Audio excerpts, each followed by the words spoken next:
Hello gorgeous people, I'm Sadie Bell and today we're going to be doing that thing that probably every single person in your subscription feed has already done, which is a 2022 wrap up. So what they tell you when you're making YouTube videos is that you have to hook your audience in within the first 30 seconds, otherwise they're gone. And I have been trying to come up with an interesting way to say this intro for like the last 9 minutes and 3 seconds and I got nothing. So we're going to talk about this year, we're going to talk about next year, we're going to have a cozy chat and drink some tea that I can't taste because I'm ill. Okay, so I have been super sick over the past few days, so I'm going to make this as comfy and cozy for myself as I possibly can, and I recommend you do the same. I've got my hot water bottle that looks like a rabbit. I've got a red velvety blanket that I'm going to wrap myself up in like a little red velvet meringue kiss. I also have the aforementioned tea, chocolate buttons, and rainbows in as many places as I can put them to cheer myself up. I have them in my ears,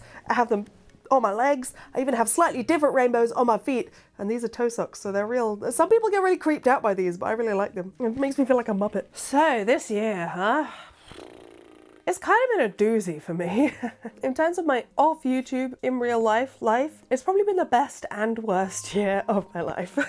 Best year because I got to meet my incredible little nephew who was born in March. He is adorable and I love him so much. Also, at this point of the year, I am at a stage where I finally know what I want out of life at the moment, I think, which has never happened to me before. So that's pretty cool. However, it's also been the year that I've been through like my absolute worst phases of mental health ever. So it's been a rocky road, and not the fun, tasty kind that's got chocolate and biscuits and marshmallows in it. But before we get into all of that stuff, we're gonna go through the video side of things because this is why we're here. We're here for the YouTube stuff. So what I thought I would do is just have a little scroll through my past videos and just like, I don't know, just to have a little chat, a little think about them. Oh, also, we are at 997 subscribers as of recording on the 1st of January, and that is so cool. How amazing is it that we're nearly at 1,000? It's taken me a long time. Like, you know, I've had this channel for just over 2 years, and I know that a lot of people by this point are in the tens of thousands, if not hundreds of thousands, if not millions, but I don't care. I'm just so happy to have you all along. I know exactly why I've been growing slowly, because I have not been consistent in any sense of the word, on my content, on my uploading schedule, on just anything. And consistency is supposedly what you need to grow on YouTube, but I don't care. I'm having fun. Those of you in the comments seem to be having fun. It's all gravy, it's all good. So this year started with, I have a feeling my first video of the year was the why I'm not doing the Foundations Revealed competition video, which I've since deleted because it was essentially just me bitching out another creator. And regardless of what that creator may or may not have done, it's not the energy I want to bring to this channel. It's not what I want to radiate to people, as I have said many a time. I just want this to be a cute, cozy corner of the internet. And bitching about other people ain't it. So yeah, that was gone. And we had like, it was like my only project for the first 6 months of the whole year was the little Animal Crossing Regency reticule, which I really enjoyed making. I thought it was gonna do a lot better than it did in terms of like just purely numbers. And I know that I always say, you know, I don't care about the numbers, and it's true, like I'm not doing this for the numbers, but it sort of gives you a vague idea of whether people are into what you're doing. So I do pay attention to them. And I guess the things on my channel that had done really well up to that point were the historical things. So like my historical IKEA bedsheet dress, my chemise Halloween, those are the videos that had done well. I was trying to recapture a little bit of that whilst my motivation for doing anything was rapidly fading. But then, as I discovered later in the year, the intersections of the sort of historical costuming community and the gaming community are not necessarily, it's not necessarily a very big part of the Venn diagram. So I think that may be another reason why that video sort of was less of a performer than I thought it might be, but I still really enjoyed it. I still really like the thumbnail as well. I'm proud of that one. The next video is a lesson. It is a lesson that I will take from this year into 2023, and it's a lesson on not promising on big projects. So the following video was, what did Victorian acrobats wear? 1890s circus research and design. This was supposed to be the precursor to my huge project of this year, which was going to be making an 1890s style circus outfit that I would then try out on aerial silks and hoop that I do every week. I still get people occasionally coming into the comments or my DMs on Instagram being like, is this gonna happen? Are you gonna do this? And I have to be like, probably not, I'm sorry. I love the idea of it. I have a real thing with when I'm really passionate about a project, I've got to do it like now. I've got to do it right there. Otherwise I will lose that passion for it and never want to do it. And what happened right after that video was a massive mental health crash.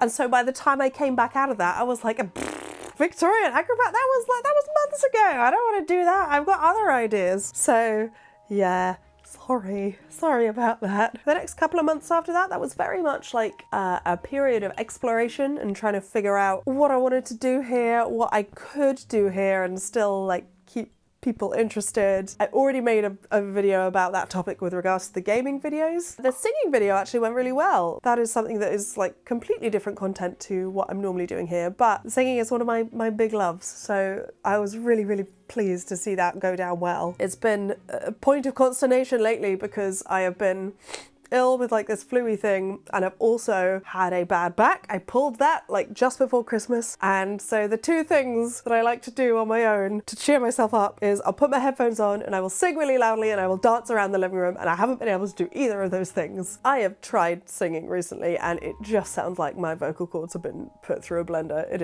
is not pleasant. And then towards the end of the year we got back into the making side of things. I did my 1940s shirt, which was so much fun. That video that I did with Emily was like the most enjoyable video to edit I've ever done, because the whole time I was just sifting through us being absolute lunatics. I loved it. I loved making that shirt. I loved how it looked at the end. I loved editing the video. It was just a wholly joyous process. The next couple of videos were less joyous. And this is another lesson that I will be taking forward from this year. Deadlines. Don't make them insanely unachievable. I seem to do this with a lot of my projects, not just from this year, but from the previous year as well. I just set myself impossible deadlines. I'm like, oh yeah, I've got a thing happening in a week. I should make something cool for it. It's never enough time. It's never enough time. And it just ends up being stressful as all hell. And the filming gets sloppy. The making of the actual garment gets sloppy. By the time I come around to editing it, I'm just so sick of it because I've spent every waking hour for the past like week or so on it that I just want the video done and out of the way and gone. So the editing then gets sloppy. None of it is good. I need to stop doing that. And so in 2023, I want to be a lot more considerate to myself. Also, I want to be a bit more intentional about my filming and planning things ahead and thinking about how things are going to look and how things are going to fit together in the video while I'm filming it, rather than just filming a bunch of stuff and then handing it off to editing me to be like, I've got like 45 minutes of you talking inanely at the camera and about 10 seconds of you making stuff. What do you want me to do? I'd also quite like to find new types of crafting videos, because currently I've basically got like 2 blueprints of the craft ones, and it's a big old project where I make something and film the whole process, and a chat and craft kind of thing where I talk at you and make something that I never end up showing you because I never finish it. I would quite like to be able to find maybe more like 10 to 15 minute kind of videos that I can do that are still like craft based and are still like spreading the joy and love of crafts around, but aren't quite as labor intensive as like the full garment production type ones. I have to have a think about that. So, you know, there are a couple of negatives there that I want to leave in 2022. As I say, the stupid deadlines, promising on projects that aren't actually going to happen. Other than that, I'm actually really pleased with the place that I'm at in terms of how much I'm enjoying making videos. It may not seem it because they don't come out very often, but making videos is my favorite thing to do. Like, I love doing this. This is what I want to do ad infinitum. I want to make videos. I want to be on YouTube. I want to keep contributing to this community and keep spreading some kind of joy out there. That's what I want to do. It's what I love doing. And I love that I'm in that place where I'm just really feeling the love for the whole process of video creation. I want to maintain that as I go into the new year, especially if the channel does start to grow. I don't want to just be focusing on the numbers. I want to still keep that, like, that reason of why I'm doing it going in my head. Non-video wise, although obviously it's been impacting the videos a lot, let's have a quick mental health chat. I feel like we've had a few mental health chats this year. I think a lot of people have, to be fair. I think a lot of people have been struggling. We're still not totally out of this pandemic. There's all sorts of stuff going on in the real world that is scary and difficult, and it is completely understandable that mental health is kind of going through a crisis across the world right now. Personally, I can only speak to what has been affecting me. As I said, there have been some really wonderful parts of this year. My nephew being born is, it's got to be the best thing to happen to my family. He's just so gorgeous. He's just so beautiful and wonderful, and his little smile is so perfect. I love it so much. Seeing him makes me realise that, like, if I don't ever have kids, I am perfectly happy to just lavish all of my love on him. So that's been really wonderful. But I think that the thing that will honestly define this year for me is always going to be the breakup. I haven't explicitly said it on a video, but I think a lot of you surmise, and I've put it in the description of my singing video. I broke up with my ex-partner, Kieran, this year, and then spent the summer living with him for a month and then moving, which is why I'm here. And I've done breakups before. I've been on both sides of the coins. I've been broken up with. I've done the breaking up. This time around, I didn't know anything could be that painful. I especially didn't know being the one breaking up with someone could be that painful. It turns out falling out of love can feel just as much like having the rug pulled out from under your feet as being the person who someone has fallen out of love with does, if that makes sense. And this has obviously been a huge learning experience for me. I've learned that some situations are just unavoidably awful. Sometimes every single minute of every day is difficult, and there is nothing you can do but wait for it to not be awful. And what makes it especially difficult is that you're breaking someone else's heart, you're breaking your own heart, you're uprooting your entire life just for this, like, nebulous idea of potential future happiness that may or may not come. And in the meantime, before there was any hope of that future happiness occurring, I dipped lower than I've ever been before in my life. And I'm not going to apologise for it being a first world problem. I know there are people out there going through awful things, but I don't think that diminishes the amount of pain that another person can feel at their given situation. However, out of the other side of all of the awfulness, I'm really proud of myself. I stuck to what I knew I had to do, and when I was feeling crap, I let myself feel crap, and I didn't try and brush it under the rug. I didn't just sort of try and compartmentalize and block out that part of my brain like I have done with previous breakups. I just went, yeah, you're gonna feel shit. That's entirely fair. You feel shit, my dude. You just take some time to just wallow in a little bit of self-pity and just feel a bit bad. And it genuinely really helped.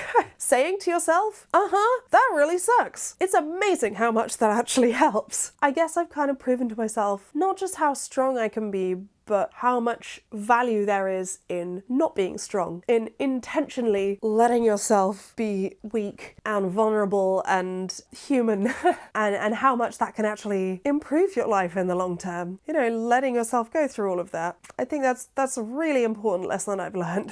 And much to my surprise, I haven't lost Kieran. It took some time, but towards the end of this year, he reached out and we've rekindled our friendship. It's the best end to this year I could have hoped for. And it's just a testament to how incredible a person he is. So I highly doubt you're watching, but if you are, Kieran, thanks. So, on a different note, I've got a new job.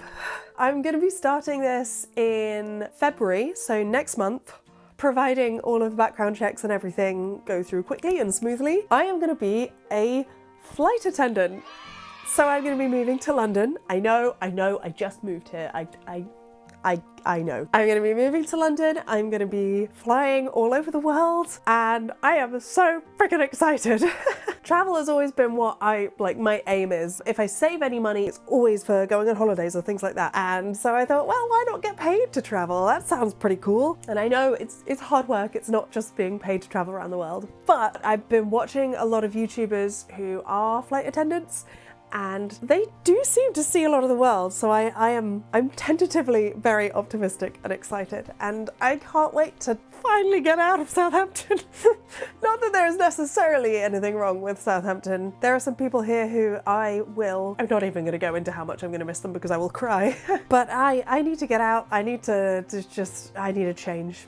I need a reset. And this happening at the beginning of this year could not be a more perfect time for that reset. What this means though is a lot of things actually. It means that over the next month I am going to be whittling down all of my possessions because I'm going to be moving into a house share if I can find one. So there will be much decluttering and trying to make my life as minimalist as possible, as far as it's possible to be as a crafter who likes to collect things. So there may or may not be vlogs on that. Again, I'm not gonna promise it, because if I promise it, it may not happen. I want to make some videos on that about like minimalism and decluttering and things like that, but it may more just be me talking about the process rather than actually filming the whole thing. It also means that like I have no idea how much time I'm gonna have for filming videos. I still want to do it because like YouTube is kind of my ultimate goal now. Like I've realized this year just how much I love doing it, and that I really want to do it full time. That would be the dream. But I don't see why I have to have a miserable minimum wage job in the meantime. So that's what this is about. This is so I can have some fun while I, you know, hopefully build up this community into something that could support me full time. But I'm gonna have to do a little bit more experimenting, a little bit more figuring out how this works with the new job, with the flying around. Of course, as I'm going to so many new places, there may be the potential to do some sort of travel vlog type thing. I've tried vlogging before, like out and about in the world, and I'm not very good at it. I get very like self-conscious about holding a camera and especially like talking to it. So I don't know how like me that would be. That is of course the potential to find that new type of craft video that I'm looking for, like crafts on the go kind of thing.